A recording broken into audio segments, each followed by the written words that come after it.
राधे राधे दोस्तों, और I hope you all are fit and fine. मेरा नाम है Aditi and I am 10th class student. आज मैं आप लोगों को फ़िज़िक्स का चैप्टर फर्स्ट जो कि लाइट है उसका रिफ्लेक्शन टॉपिक मैं आज आपको एक्सप्लेन करूँगी। अगर आपको मेरी वीडियो अच्छी लगे तो please like, share and subscribe my channel. Thank you. So now let's start our notes explanation. देखिए, light is a form of energy. Light जो कि प्रकाश एनर्जी का भी एक फॉर्म है, यानी कि प्रकार है। Light enables us to see objects from which it comes और from which it is reflected. It's means मतलब लाइट हम लोगों को देखने में हेल्प करती है, जहाँ से वो आ रही है और जिससे वो रिफ्लेक्ट हो रही है। ओके, मैं आपको इसको एक एग्जांपल से समझाऊंगी। Let's suppose it is sun. ये एक सन है, इसके पास खुद की रोशनी होती है। इट्स मतलब हम लोग उसको देख सकते हैं क्योंकि इसके पास खुद की लाइट है, और जो इसकी लाइट किसी ऑब्जेक्ट पे जाएगी तो हम लोग उस ऑब्जेक्ट को भी देख सकेंगे। इसका मतलब यही, इस पॉइंट का मीन्स यही है कि लाइट हम लोग को देखने में हेल्पफुल होती है, जहाँ से वो आ रही है और जहाँ पे वो रिफ्लेक्ट कर रही है। थर्ड पॉइंट है light wave travels from one point two another along a straight line. यानी कि जो लाइट वेव होती है वो हमेशा वन पॉइंट से अनदर पॉइंट स्ट्रेट लाइन में मूव करती है। जैसे कि मैंने आपको ये बताया, ये सन है और ये हमेशा इसकी जो लाइट रेज है वो हमेशा स्ट्रेट लाइन में मूव करेंगी, और वो भी एक पॉइंट से दूसरे पॉइंट तक। Ray of light, it is a line in the direction of movement of light. मतलब जो लाइट है, रे ऑफ लाइट है, इसका मतलब वो हमेशा मतलब एक ऑब्जेक्ट से दूसरे ऑब्जेक्ट पे मूव करेगी, लेकिन सेम डायरेक्शन पे और स्ट्रेट लाइन में। Beam of light, it is a bunch of rays of light. यानी कि जब बहुत सारी रेज ऑफ लाइट को मिला देंगे तो जो उनका ग्रुप बनेगा उसे हम कहेंगे bunch of light. Parallel beam, all the rays are parallel. मतलब जब सारी रेज पैरेलल होकर चले तो उसको हम बोलेंगे पैरेलल रेज। नाउ हमारा नेक्स्ट टॉपिक आ गया है types of object. So there are two types of objects. First one is luminous object and second one is non luminous object. जो ल्यूमिनस ऑब्जेक्ट है, object which emits their own light are called luminous object. For example sun, electric bulb, fire. मतलब इसका luminous object वो object होते हैं जिनके पास खुद की लाइट होती है।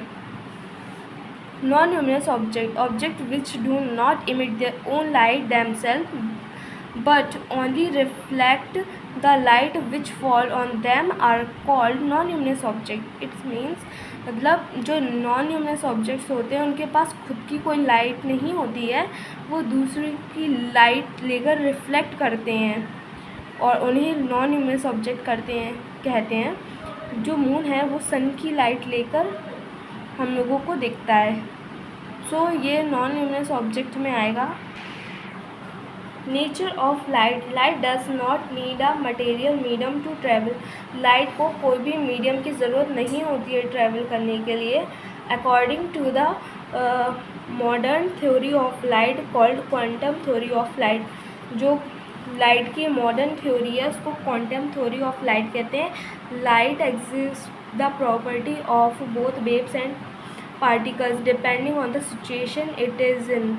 मतलब जो लाइट है वो वेव्स की और पार्टिकल्स दोनों की प्रॉपर्टी शो करता है। तो इसी थ्योरी को हम लोग क्वांटम थ्योरी ऑफ लाइट भी कहते हैं। नाउ नेक्स्ट टॉपिक है हमारा रिफ्लेक्शन ऑफ लाइट, जो कि हमारा मेन टॉपिक अब से स्टार्ट है। तो the phenomena of bouncing back of light in the same medium after striking on the smooth polished surface is called a reflection of light। यानी कि जो बाउंसिंग बैक, जो लाइट का बाउंसिंग बैक होता है from same medium after striking on the smooth polished surface.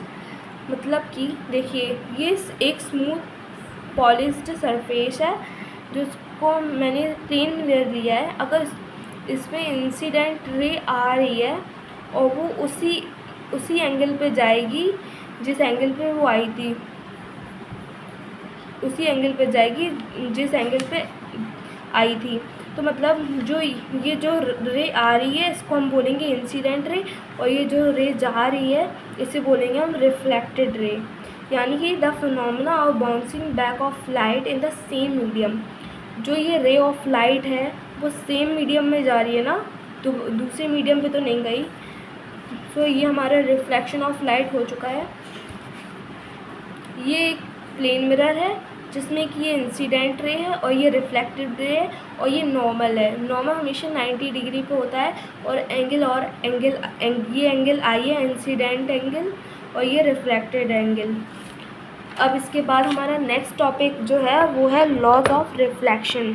तो जो first law of reflection होता है वो होता है the angle of incidence is always equal to angle of reflection. मैंने आपको पहले ही बताया था जो ये एंगल ऑफ इंसिडेंट होता है और एंगल जो रिफ्लेक्शन होता है ये हमेशा इक्वल होता है। बट एक सिचुएशन होती है प्लेन मिरर पे, जब प्लेन मिरर हो तब इंसिडेंट रे और रिफ्लेक्टेड रे दोनों इक्वल होते हैं।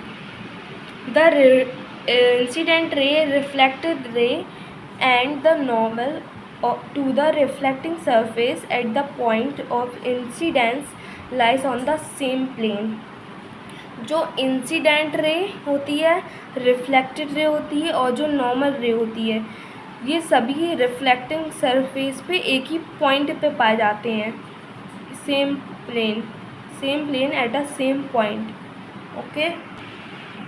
The laws of reflection of light apply to all kind of mirrors. जो ये लॉ ऑफ रिफ्लेक्शंस होते हैं ये सभी टाइप के मिरर्स पे फॉलो किए जाते हैं। प्लेन मिरर, स्फेरिकल मिरर, जैसे स्फेरिकल मिरर में है concave mirror and convex mirror. Now ये एक इम्पॉर्टेंट टॉपिक है, सो आप इसे लर्न कर सकते हैं अच्छे से। Now next question is when light falls on any surface either of these phenomena takes place। मतलब जब लाइट कोई भी सरफेस पे पड़ती है तो ये फिनोमेनास होते हैं absorption of light, refraction of light and reflection of light. ये रिफ्रैक्शन ऑफ लाइट मैं आपको दूसरे पार्ट में बताऊंगी, रिफ्लेक्शन मैंने आपको बता दिया है, the bouncing back of light.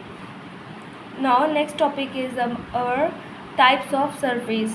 There are 3 types of space. First one is transparent, translucent and opaque। जो ट्रांसपेरेंट होता है ऑब्जेक्ट होते हैं जिसमें कि हमें दूसरा ऑब्जेक्ट फुली दिखाई देता है, यानी कि पूरी तरीके से दिखाई देता है। ट्रांसलूसेंट में हमें ऑब्जेक्ट हल्का हल्का दिखाई देता है और ओपेक ऑब्जेक्ट में हमें ऑब्जेक्ट बिल्कुल भी नहीं दिखाई देता है। सो ट्रांसपेरेंट में जो रिफ्लेक्शन होता है वो लो होता है। ऐसा क्यों? क्योंकि